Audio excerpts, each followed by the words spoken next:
Hello, listeners of Jacqui Just Chatters. This is your hostess, Jacqui Lentz. This is my ongoing bonus mini-cast murder mystery serial. Each week brings a fresh letter in this cozy tale of murder. If you have not listened before, you are going to want to find letter number 1 and begin there. I hope you enjoy.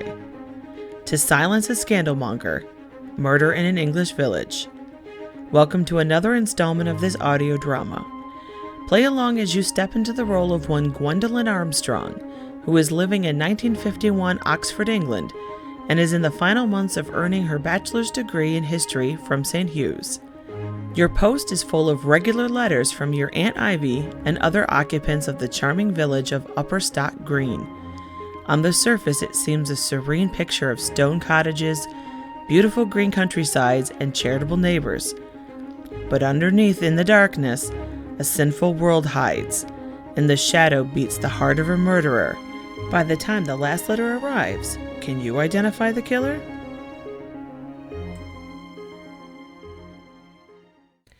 Previously on To Silence a Scandalmonger, we learned that Aunt Ivy figured out that Iris Bailey's absence in the village was due to an unplanned teen pregnancy.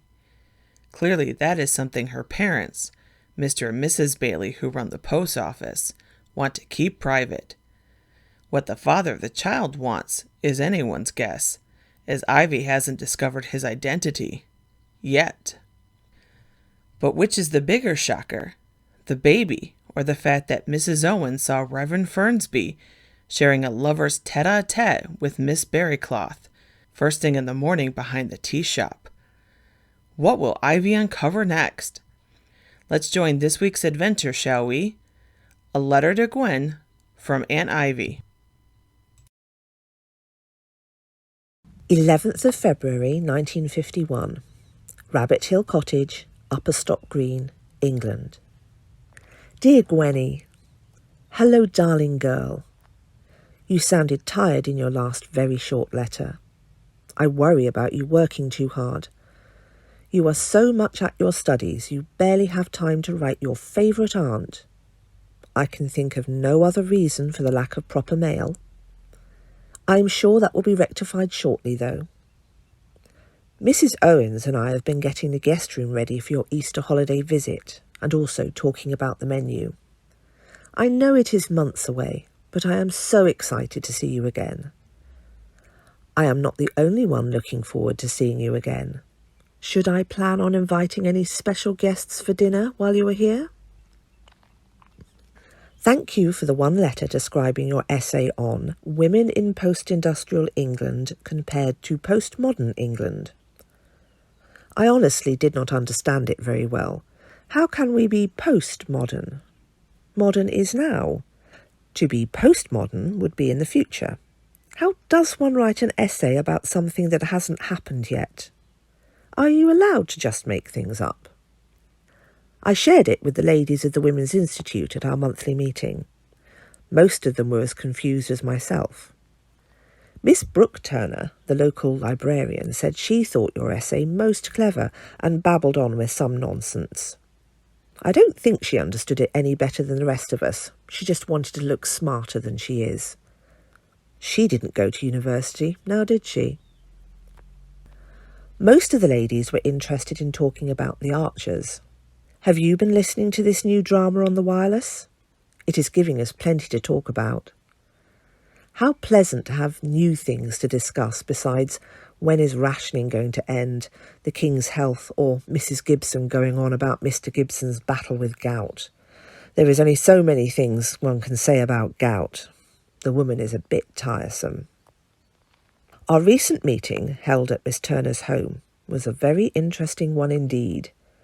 A stunning thing happened, Gwen. I had to use the lavatory. However, someone else was occupying it, so I had to wait. Located next door is Miss Turner's bedroom. I got a little bored just standing in the hall, and I began to pace. I happened to pace into her bedroom, just by accident, you understand. Next to the door is a chest of drawers, and the top drawer wasn't quite closed. I was trying to be helpful and close it for her, but it opened up on me, and I happened to look inside. There was a photo of a younger Brooke Turner with a handsome young man. On the back side of the photo it read, Rebecca and John Harrison, 1939, Brighton, honeymoon. What is all this? Miss Turner came to our village as a single woman.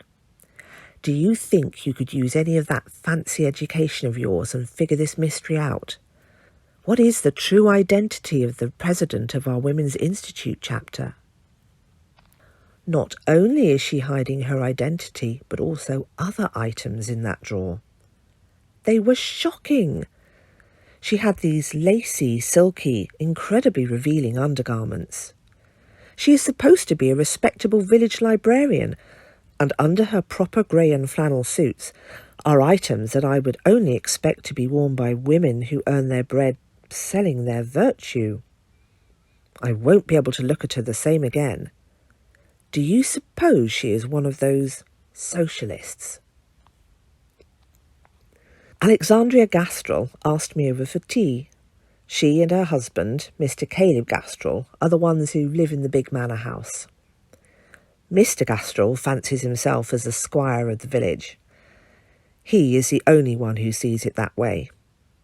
I think he puffs himself up more than is good for a man. I accepted Mrs. Gastrell's invitation. They always put on a good spread, but I really don't care for them. You see, your Uncle Herbert did some business with them back in the day. Mr. Gastrell was attempting to get Uncle Herbert to join in on a money-making scheme involving a mine, I recall. This was several years ago. There is some paperwork lying about on it. Herbert had a bad feeling about the deal and in the end passed up investing, which was good because it all fell through and many people lost a good deal of money. I believe Mr. Gibson and Mr. Palmer the butcher both lost a bit of money. There were others as well. I cannot remember them all. Though I noticed the Gastrells didn't really change their standard of living. Herbert had some other things to say about a swindle. I am hoping they serve scones and that strawberry jam their cook puts up. It really is the best in the county. Mrs. Owens has made you a tin of biscuits. I am including them with this letter. Write soon. Love, Aunt Ivy. Come back in a week for Gwen's next letter as we work closer to solving who silenced the Scandalmonger. Have any suspects, speculations, or insights? Head over to my Facebook author page and share your theories. You can find the link in the description. This podcast was written by Jacqui Lentz, narrated by Jacqui Lentz, and Ivy voiced by Diane Fox Hill. Remember, you can follow on Apple Podcast, Spotify, Google Podcast, and iHeartRadio.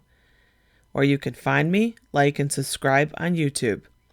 If you are enjoying these podcasts, I would be delighted if you shared with your friends, left a rating on Spotify, or a review on Apple Podcast. Until next time, I wish you well.